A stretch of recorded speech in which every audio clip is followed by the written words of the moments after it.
Muy buenos días, ingeniero. Se presenta el grupo número 8, con la defensa del proyecto bimestral. Resumen ejecutivo. El propósito del proyecto de rediseño de la vía Loja-Zamora radica en alcanzar la viabilidad óptima de dicha carretera. Para tal fin, se abordarán diversos temas de suma importancia, que deben ser integrados en el diseño vial. Entre ellos destacan la implementación de un carril de ascenso, la incorporación de rampas de escape, la señalización adecuada y la evaluación predictiva de posibles siniestros. Estos elementos resultan esenciales para asegurar la rentabilidad y seguridad del proyecto de rediseño, con el objetivo primordial de mejorar la calidad de servicio vial ofrecido a los usuarios. Carril de ascenso. Generalidades. Un carril de ascenso es un carril adicional en una carretera, cuya finalidad específica es la de permitir a que los vehículos aceleren y alcancen velocidades más altas antes de fusionarse con el flujo principal de tráfico. Dado que se trata de una carretera con trazado montañoso, resulta de vital importancia considerar la inclusión de un carril de ascenso, sobre todo en tramos con pendientes notables y prolongadas. Dichas condiciones topográficas propician la pérdida de velocidad de los vehículos, lo que puede conllevar a la congestión de tráfico y afectar el nivel de servicio de la vía. La implementación de este elemento tiene la finalidad de mejorar la fluidez del tránsito, permitiendo que todos los vehículos puedan desplazarse de manera continua y sin interrupciones.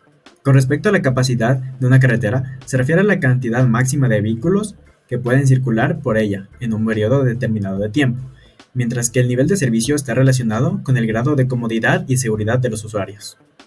Capacidad y nivel de servicio. Para determinar la factibilidad de la construcción de un carril de ascenso, nos basamos en cálculos, y para ello se cuenta con dos metodologías.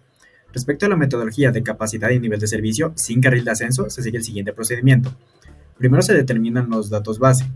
Luego se estima la velocidad de flujo libre. A continuación, se debe ajustar la demanda para el porcentaje de tiempo de seguimiento y se calcula dicho elemento. Finalmente se determina la capacidad y nivel de servicio del tramo. Por otra parte, la metodología con carril de ascenso consta del siguiente procedimiento. Primero se determinan los datos de entrada. A continuación, se divide el segmento en regiones. Y posteriormente, se determina el porcentaje de tiempo en seguimiento y con ello se determina la capacidad y nivel de servicio. Cálculos.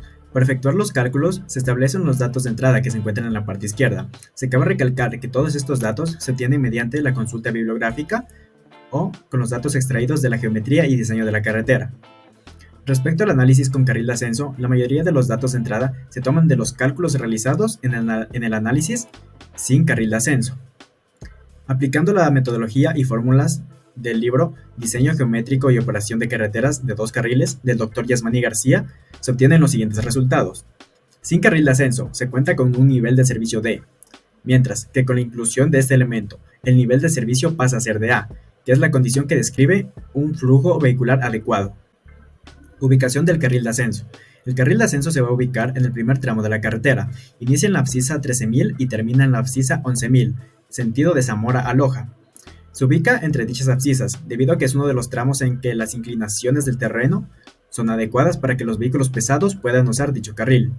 Respecto a la longitud total del carril del adelantamiento, se impone esa distancia de 2.000 metros para que los vehículos livianos puedan adelantar de manera cómoda y para que los vehículos pesados se reincorporen al flujo vehicular sin generar demoras, ya que la distancia es la suficiente para permitir múltiples adelantamientos. Justificación. Para justificar el proyecto de la creación de este carril adicional, se hace hincapié en uno de los tres criterios para justificar un carril de ascenso encontrado en el libro Diseño geométrico y operación de carreteras de dos carriles del Dr. Yasmani García, el cual dice lo siguiente: el flujo de camiones en la pendiente en ascenso excede a los 20 vehículos por hora. Con base en el criterio descrito, también se menciona el estudio de tránsito elaborado por la ingeniera Berenice Zúñiga en el año 2017, que describe que la circulación de camiones por la vía Loja-Zamora es de 1.427 vehículos, de un total de 7.848. Estas cifras indican que el flujo de camiones puede superar los 20 vehículos por hora, lo cual respalda la necesidad de crear este carril de ascenso. Rampa de escape. Como generales tenemos que los sectores carreteras del Ecuador emitieron varios criterios relacionados con la seguridad y operatividad de una carretera. Por eso que en ese nuevo proyecto es crucial comenzar a adoptar estos criterios normativos que han demostrado resultados exitosos en otros países, como está en Estados Unidos y en Brasil. Como generalidad, una rampa de escape es una estructura colocada a lo largo de una carretera montañosa o empinada que busca ser una salida de emergencia cuando el vehículo o el camión tiene problemas en su sistema de frenos. Básicamente, rampa de escape reduce la velocidad del vehículo sin control y alejarlo de la corriente principal de tráfico o alejarlo de zonas pobladas. Aquí un esquema de una rampa de escape que podemos ver que está conformada por una vía de servicio, un lecho de frenado y amortiguadores de impacto, los cuales esos valores se los obtiene mediante un diseño. El modelo para nosotros tuvimos para diseñar nuestra rampa de escape es el sistema de calificación de peligrosidad de la pendiente, el cual nos indica 6 pasos para analizar y diseñar una rampa de escape.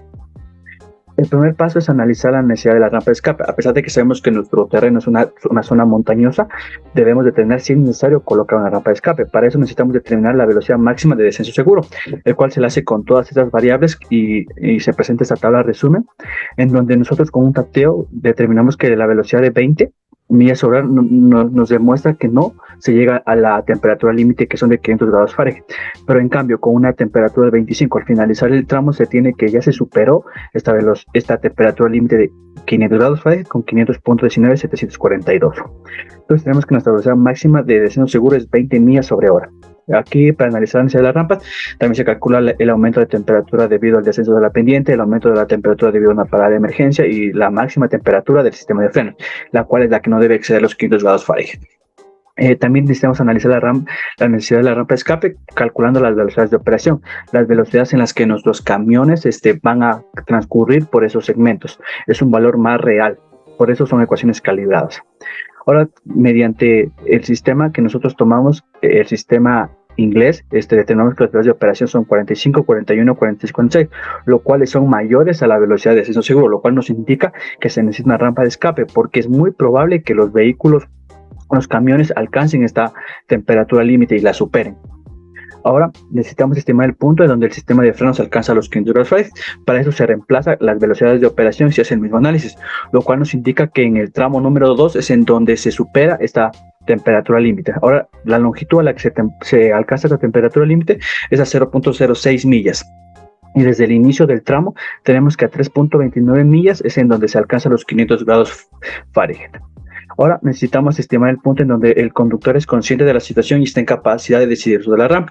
Es importante aclarar que cuando se llega a los 500 grados a un inicio el conductor no es consciente del problema que se está dando y hasta que se dé cuenta y tome la decisión de ocupar la rampa de escape han transcurrido 0.16 millas. Sumadas a la anterior longitud tenemos que a 3.45 millas el conductor es consciente y decide usar la rampa de escape. Ahora en el punto número 4 necesitamos estimar el punto en donde se alcanza velocidad de operación de la rampa de escape de 80 millas sobre hora, lo cual en el tramo 2 se lo alcanza a 0.99 millas y sumado a la longitud que se tuvo anteriormente tenemos que a 4.44 millas es este valor.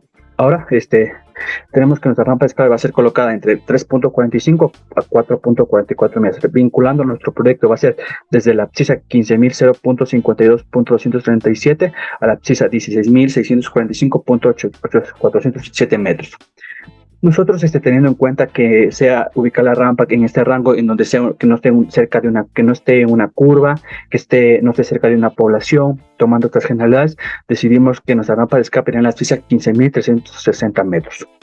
Ahora tenemos la longitud del lecho de frenado, que nos indica que la longitud va a ser a 200 metros cuadrados, es decir, que nuestra longitud va a ser de 200 metros cuadrados con la pendiente de la rampa de 9% para aprovechar su fuerza gravitacional y de material gravilla. Aquí tenemos nuestro esquema, nuestra geometría de la rampa de escape, en donde podemos ver su longitud, su ancho que es de 8 metros, 3 de la vía de servicio y 5 del lecho de frenado. Podemos ver en vista en planta de la rampa de escape número 1, la cual se cumple la generalidad de que debe estar antes de una curva. Y también mediante este diseño determinamos que se va a ocupar una segunda rampa de escape, la cual se ubica a 23.805 metros del abscisado. Continuando con la señalización vial cumple un papel fundamental en la prevención de accidentes de tránsito y ayuda a mejorar la operatividad de una carretera, ya que ésta se encarga de que el conductor se relacione con los dispositivos de control de tránsito presentes en la misma y de esta manera pueda tener un viaje mucho más seguro y cómodo. La señalización se divide en tanto señalización vertical como horizontal, en la cual la señalización horizontal son aquellas líneas amarillas que se pintan paralelas a la calzada, en la cual pueden ser entrecortadas o continuas. Estas líneas entrecortadas son las que permiten realizar adelantamientos, mientras que las líneas continuas son las que no se puede realizar ningún tipo de adelantamiento. Para poder determinar la distancia de visibilidad mínima para realizar adelantamientos, se utilizó la siguiente tabla en la cual se determinó pues, la velocidad límite legal, que en Ecuador es de 90 kilómetros por hora según el Manual de Seguridad Vial Urbana, en donde la distancia de visibilidad mínima es de 280 metros. Haciendo este cálculo, se determinó mediante las entretangencias en nuestro tramo de carretera y el resultado de los posibles adelantamientos donde se pueden realizar es en las siguientes abscisas, en las cuales se puede realizar tanto en sentido descendente, que es Loja-Zamora, y en sentido ascendente Zamora-Loja.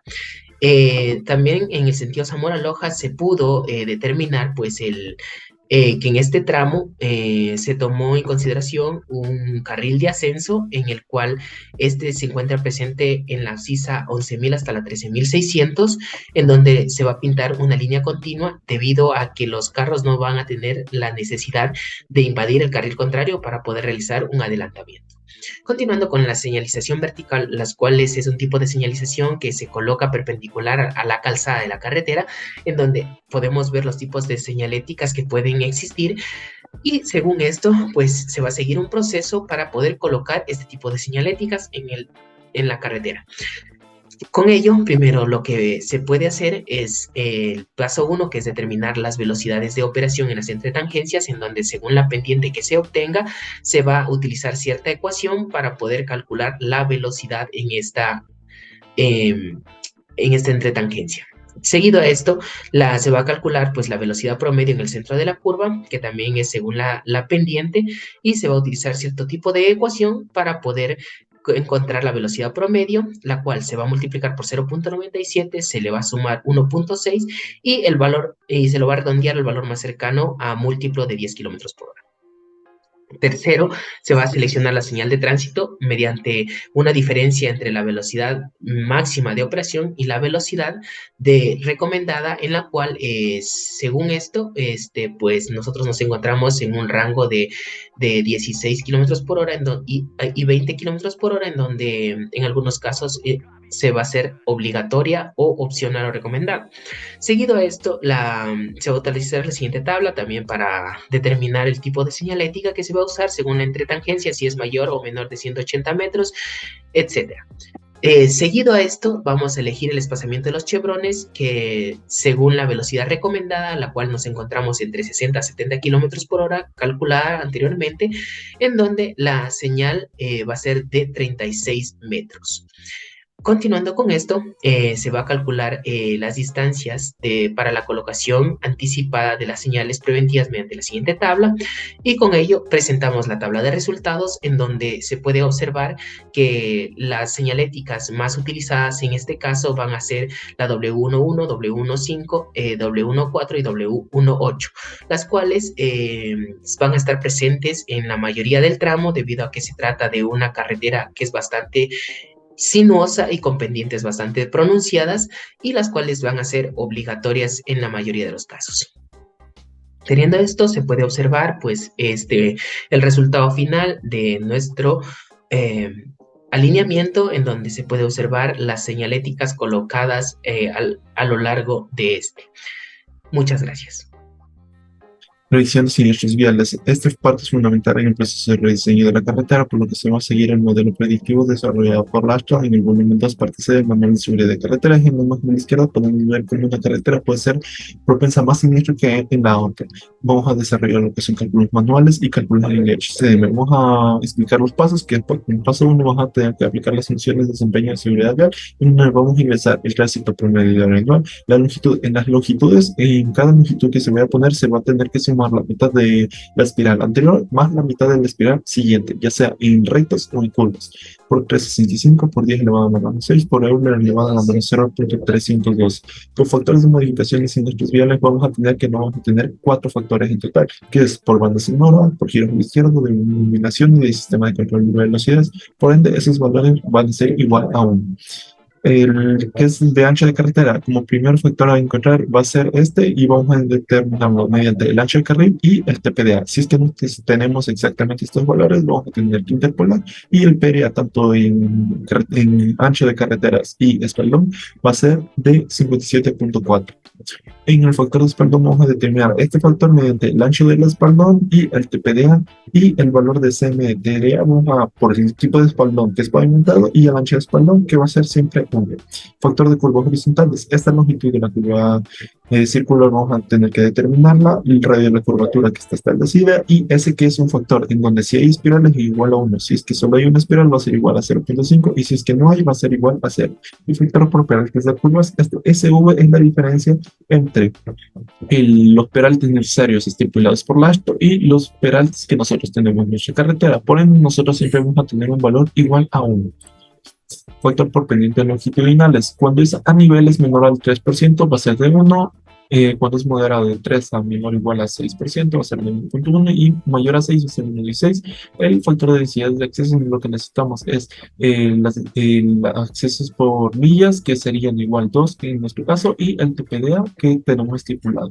Factor por carril de ascenso, si es que tenemos va a ser igual a 0.75 y si es que no tiene va a ser igual a 1 y por zonas laterales vamos a tener que el RHR, el Racing Heading Rating, vamos a tener igual a 7 en todos nuestros planos. El paso 3, para estimar el número previsto de siniestro, vamos a multiplicar el valor del paso 1 por CR, que es un factor de calibración de cada localidad, en donde si es menor es que se estaba sobreestimando y son menores los valores, y si es que es mayor este valor es que se estaba subestimando y los siniestros deben ser mayores a los que se encontró, multiplicados por cada uno de los factores que se determinó.